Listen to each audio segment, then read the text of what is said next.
तो हेलो दोस्तों, कैसे हैं आप सब? अच्छे हैं और मन लगा के तैयारी कर रहे हैं ना? तो चलिए आज हम फिर आपके लिए कुछ प्रश्न लेके आए हैं। तो चलिए स्टार्ट करते हैं, ठीक है। जैसे कहते हैं, एक छोटा सा प्रश्न है जो यदि किसी घन की भुजा यदि किसी घन की भुजा को 10% यदि किसी घन की भुजा को 10% बढ़ा दिया जाए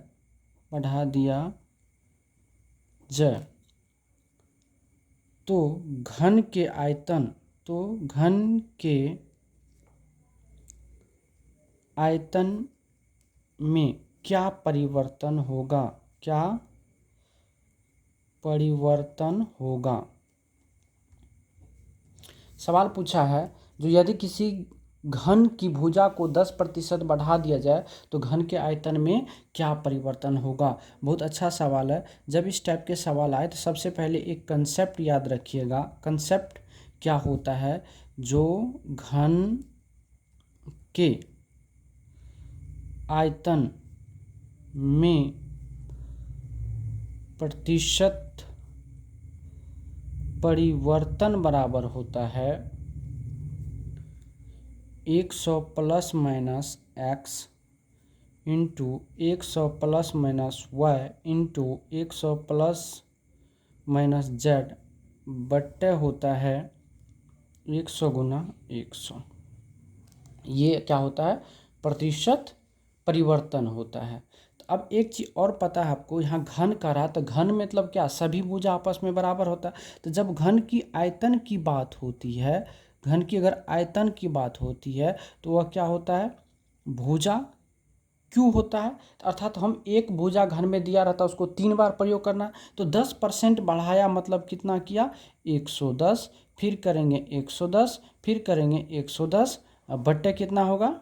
100 गुना क्या करेंगे? 100। 2 जीरो से ये दोनों जीरो खत्म हुआ, 1 जीरो से ये खत्म हो गया। अब ये हो गया 11। 11 का क्यू बट्टे 10। 11 का जब क्यू करिएगा तो 1331 बट्टे हो जाएगा 10। ये कट के पॉइंट यहाँ बैठ जाएगा। ये हो गया 133.1%। तो शुरुआत में जो घन का आयतन होता है वह 100% होता है। अब 100 से कितना अधिक हो गया? 133% हो गया, मतलब यानी प्रतिशत वृद्धि हुआ। अगर आप प्रतिशत वृद्धि की बात करेंगे तो 133.1 माइनस 100 बराबर 33.1% की क्या हो गया? घन के आयतन में परिवर्तन हो गया, वृद्धि हो गया। क्या कोई दिक्कत नहीं ना? चलिए अब बात करते हैं। अब नेक्स्ट सवाल की ओर हम लोग चलते हैं। आइए, नेक्स्ट सवाल क्या कहता है? नेक्स्ट सवाल कहता है जो ए बी तथा सी ने एक व्यापार शुरू किया। ए बी तथा सी ने एक व्यापार शुरू किया तथा 5:6:8 के अनुपात में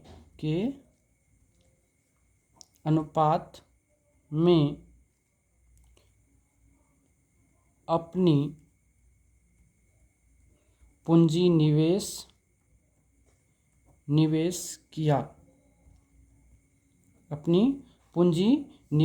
किया।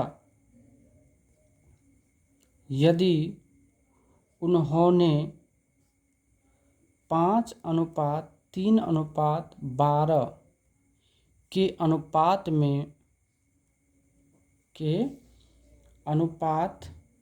में लाभ प्राप्त किया हो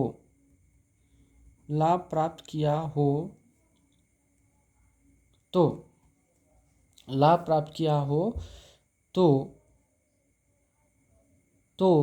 ज्ञात कीजिए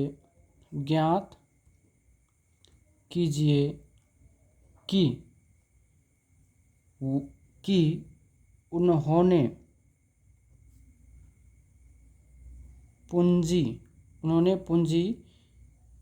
पूंजी किस अवधि के लिए निवेश किया। ये आपका क्या है, सवाल है। बहुत अच्छा सवाल है, प्यारा सवाल है, देख लीजिए। ठीक है, अब भाई, तो अब एक छोटा सा प्यारा सा क्या करना, हमको कंसेप्ट जानना है। ठीक है, एक प्यारा सा क्या करना, आपको कंसेप्ट जानना है। कंसेप्ट में क्या होता है, तो क्या होता है, लाभ जो होता है, ये लाभ क्या होता है, ये निवेश गुना समय के बराबर होता है। ठीक है, लाभ जो है निवेश गुना समय के बराबर होता है। तो इस सवाल में हम लोग को क्या दिए हैं, यहाँ पे जो आपको निवेश है, लाभ है, तो हमको क्या चाहिए, तो समय। जब समय आप निकालेंगे तो क्या हो जाएगा, लाभ अब बट्टे क्या हो जाएगा, निवेश। यही ना, लाभ बट्टे क्या, निवेश। चलिए निकालते हैं अब हम लोग। अब यहाँ से निकालेंगे क्या, समय। समय की जब बात होगी तो क्या होगा, समय की बात जब ए आएगा, कौन आएगा, बी आएगा और सी आएगा। तो लाभ ए को कितना हो रहा है, 5 यूनिट, तो कितना हो जाएगा 5, अब बट्टे कितना 5, और बी को कितना रुपया का हो रहा है 3, तो 3 बट्टे कितना हो जाएगा 6। उसके बाद सी को कितना हो रहा है 12 का, 12 में, और ये कितना में लगाया था पूंजी 8 में। अब अगर कट रहा है तो काट दीजिए, अनुपात में बदल दीजिए, आंसर आ जाएगा।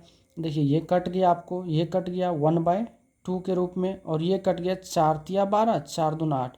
अब 1 2 2 सभी में क्या कर दीजिए, आप 2 से गुना कर दीजिए। जब आप 2 से गुना करेंगे, यहाँ फाइनली से जो आप टाइम का रेशियो आएगा, यानी ए बी और सी, तो 2 से गुना करिएगा तो ये कितना हो जाएगा, 2 हो जाएगा। इनमें 2 से गुना करेगा तो ये 1 हो जाएगा, और इसमें 2 से गुना करेगा तो ये 3 हो जाएगा। तो फाइनली ये जो आपका आंसर निकल गया, अर्थात 2:1:3 में उन्होंने क्या किया था, अपना पूंजी को निवेश किया था। चलिए एक प्यारा सा छोटा सा, स्पेस थोड़ा कम है, तो एक प्यारा सा क्वेश्चन हम यहाँ पर कर लेते हैं। जो 25% का 25% कितना होगा।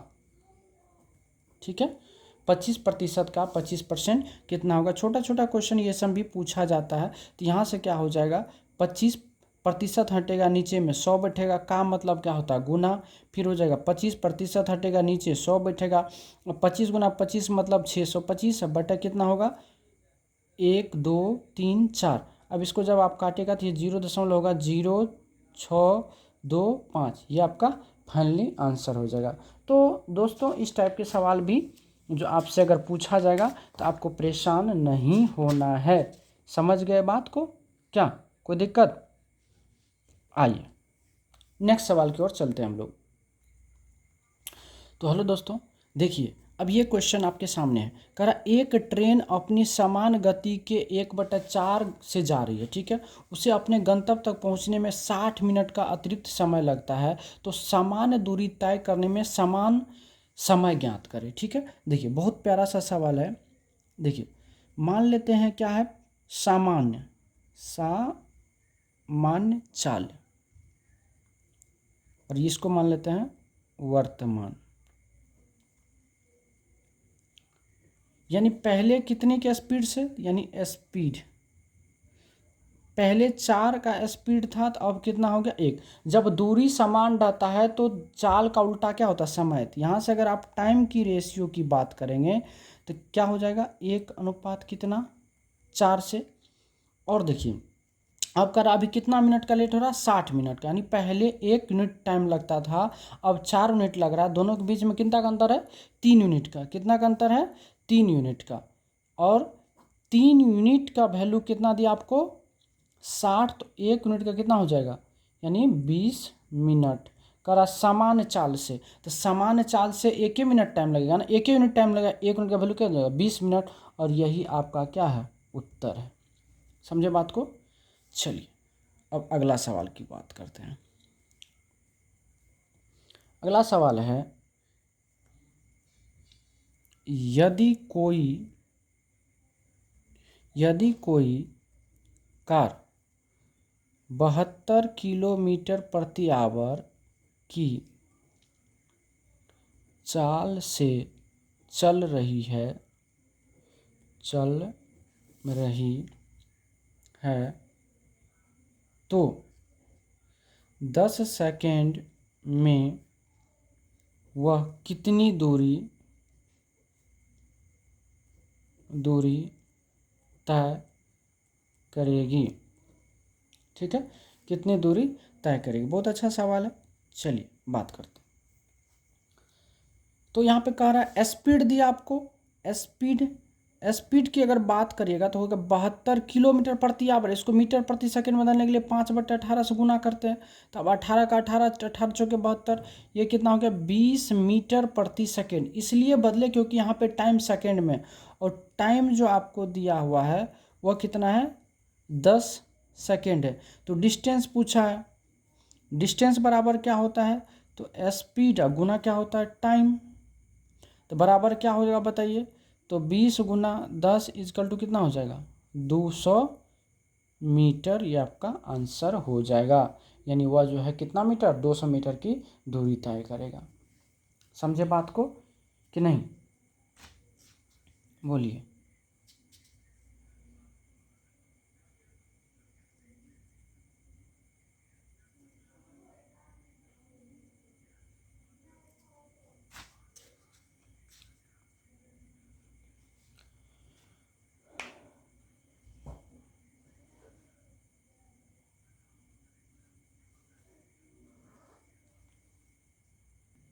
तो देखिए दोस्तों, अगला प्रश्न आपका क्या कहता है।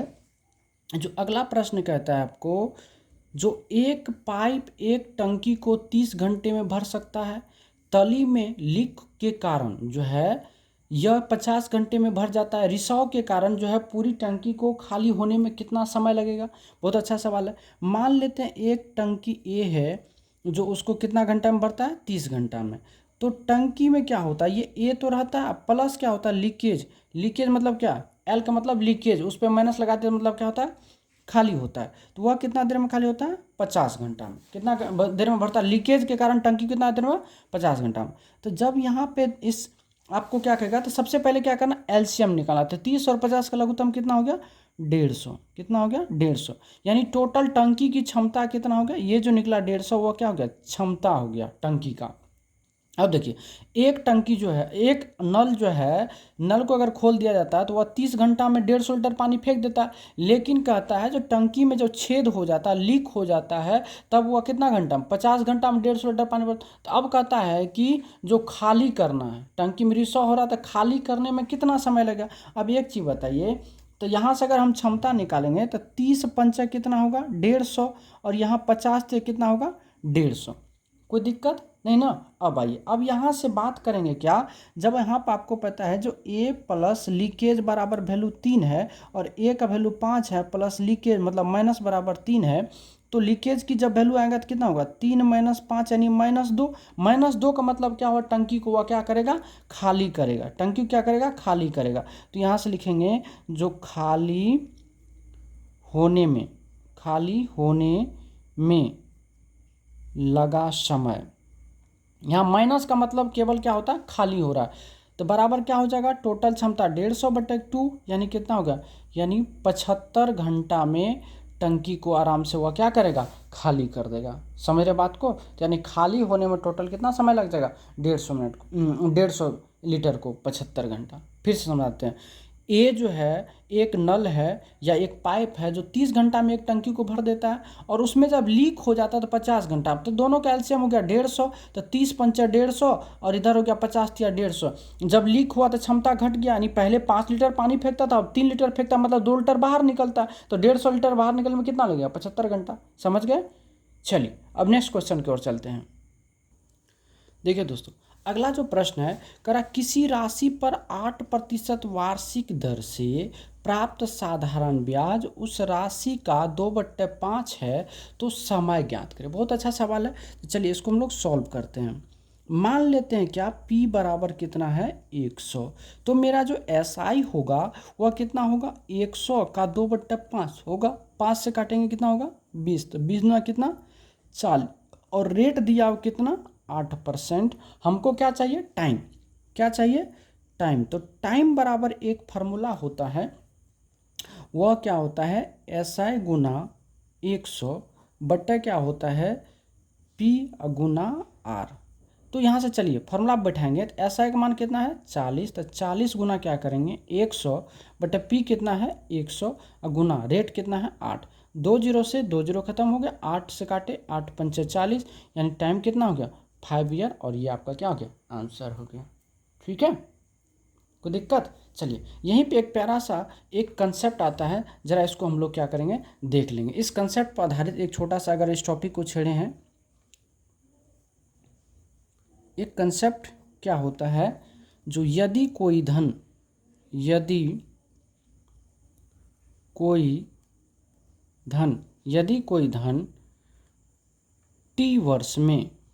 टी वर्ष में अपने का n गुना हो जाता है, तो t गुना हो जाता है, तो रेट बराबर होता है n-1 गुना 100 बट्टा क्या होता है t। एक ये फॉर्मूला याद रखना है। और दूसरा कंसेप्ट है, जो यदि कोई धन R% दर से अपने का n गुना हो जाता है, तो टाइम बराबर क्या होता है n-1 गुना 100 बटे क्या होता है रेट। बस ये दो फार्मूला याद रखना, और इस पे हम एक प्रश्न आपको बनवा देते हैं। ठीक है, इस पे आधारित अगर हम प्रश्न की बात करेंगे, कहेंगे क्या, यदि कोई धन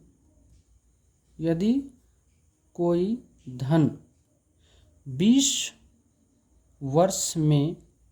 वर्ष में अपने का 3 गुना हो जाता है, तो दर ज्ञात करें।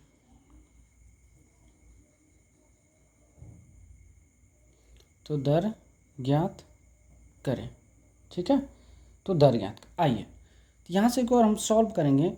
तो रेट बराबर जस्ट बोले हैं n-1 गुना 100 बट्टा क्या t, तो लगा दीजिए n गुना कितना गुना 3, तो 3-1 गुना 100 बट्टा t कितना है 20। 20 पंचा कितना हो गया 100, तो 3 में से 1 गया 2 गुना 5, यानी कितना हो गया 10%, और ये आपका आंसर हो गया। ठीक है, चलिए एक सवाल और हम लोग इसी पे करेंगे। सवाल है, यदि कोई धन 10% वार्षिक ब्याज की दर पर अपने का 3 गुना हो जाता है,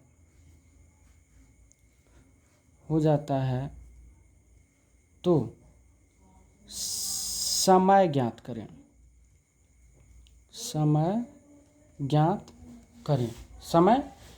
करें। चलिए, जब यहाँ से देखिए आपको रेट दिया हुआ है 10%, टाइम आपको निकालना है, ठीक है, और n दिया हुआ आपको 3 गुना, तो यहाँ से लिखाएंगे टाइम बराबर n-1 गुना 100 बटे क्या r फॉर्मूला लिखा है अभी, तो पुट करिए n गुना, तो 3-1 गुना 100 बटे कितना 10, 10 से 10 खत्म हो गया, 3 में से 1 गया 2 गुना 10 इजकल टू 20 ईयर आपका आंसर हो गया। समझे बात को कि नहीं? तो अगर इस टाइप के सवाल आएंगे तो आपको मेरे ख्याल से नहीं छूटना चाहिए, है कि नहीं? चलिए अब नेक्स्ट सवाल की ओर चलते हैं। चलिए देखिए, अगला प्रश्न आपको दिख रहा है, प्रश्न कह रहा है यदि a अनुपात b बराबर 5:1 है तो 3a + 4b अनुपात 3a - 4b का मान ज्ञात करना है। यही सवाल है ना। चलिए सॉल्व करते हैं। देखिए तो यहाँ से a/b अनुपात को हम लोग a/b के रूप में लिखते थे 5/1, अर्थात a का मान 5, b का मान 1 हो गया। तो कह रहा 3a, तो 3 गुना a का मान 5 प्लस 4b, तो 4 गुना 1, ठीक है। और अनुपात का चिन्ह लगा दें। फिर 3 गुना a का मान कितना 5 माइनस 4 गुना b का मान 1। यही चीज़ सॉल्व करना था। 3×5 कितना हो गया 15 प्लस कितना 4, अनुपात हो गया 3×5 15 माइनस 4, तो 15×4 हो गया 19, अनुपात हो गया 11, और यही आपका फाइनल आंसर हो गया। समझ गए बात को। चलिए अब नेक्स्ट सवाल की ओर चलते हैं। नेक्स्ट सवाल क्या कहता है आपको, जो यदि a अनुपात b बराबर इतना, b अनुपात c बराबर इतना, तो a अनुपात b अनुपात c निकालिए। बहुत अच्छा प्रश्न है। देखिए क्या दिया हुआ a अनुपात b, a अनुपात दिया हुआ है 5 अनुपात कितना 8, और ये दे दीजिए यहाँ से c भी दे दीजिए, और b अनुपात c का मान कितना है 4:8। 4 लिखने का तरीका सीखिए ये। तो अब चाहिए कि आपको a b c, ठीक है ना। अब ये अगर निकालना है तो अब देखिए, अब इसका यहाँ खाली घर है, खाली घर एक चीज मान चले कहीं घर में आग लगा तो पड़ोसी पहले आएगा कि दूर के पड़ोसी, तो पहले पड़ोसी, अर्थात ये जो खाली घर है तो उसको कौन भरेगा 8, ये 8 भरा। अब यहाँ देखिए यहाँ खाली घर है तो दूसरा लेना है तो दूसरा का ही पड़ोसी चुनेंगे, ऊपर वाले को नहीं। तो यहाँ जब खाली है तो पहले 4 आएगा कि 7 आएगा, तो पहले 4 आएगा, तो पहले इसको 4 लिख दीजिए। अब इसको आपस में गुना कर दीजिए। 5 चौके कितना हो गया 20, अनुपात 8 चौके कितना हो गया 32, अनुपात 7 चौके 8 से कितना हो गया 56। अब ये देखिए सभी क्या हो रहा है 4 से कट रहा है। जब 4 से कटेंगे तो फाइनली जो अनुपात आएगा a अनुपात b अनुपात c, तो 4×5 हो जाएगा 20, 4×8 32, और 4 से कट जाएगा कितना 14 चौके 56, और यही आपका क्या हो गया फाइनली आंसर हो गया। ठीक है, कोई दिक्कत। चलिए अब अगला प्रश्न की बात करते हैं। अगला प्रश्न हम लिख दिए क्या, जैसे 123 गुना 169 गुना 185 गुना 6162 के गुणनफल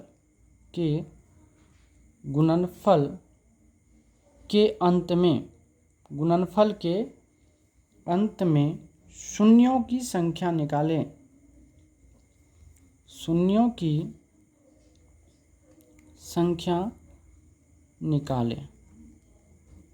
चलिए बहुत प्यारा सवाल है। देखिए क्या करा 123 गुना 169 गुना 185 गुना 162। अब इसका क्या करा आपको जो इकाई अंक, तो इकाई अंक अगर गुणनफल के रूप में दिया रहे और आपसे अगर इकाई अंक पूछे तो आराम से क्या करना, केवल आपको यूनिट डिजिट के लेना, बाकी से ये 12 से कोई लेना देना नहीं, 16 से नहीं है, 18 से नहीं है, इससे नहीं है। तो अभी अगर गुना करिएगा तो ये 3 गुना 9 गुना 5 गुना 2। अब देखिए 5 गुना क्या हो गया 10, 5 को 10 से गुना करिए, यहाँ देखिए 3 9 तिया कितना हो गया 70 से गुना कितना 10, ये कितना हो गया 270, अर्थात यूनिट डिजिट जो हो गया, यूनिट डिजिट नंबर जो हो गया वह क्या हो गया 0, और यही आपका क्या है आंसर है। समझे बात को। चलिए एक और प्यारा सा सवाल लेते हैं इसी पर हम लोग, ठीक है। चलिए टाइप चेंज कर देते हैं, दूसरा ले लेते हैं। इसमें क्वेश्चन हम लिखते हैं यहाँ से, जो संख्या 69875 में 8 के स्थानीय मान एवं अंकित मान का अंतर ज्ञात करें।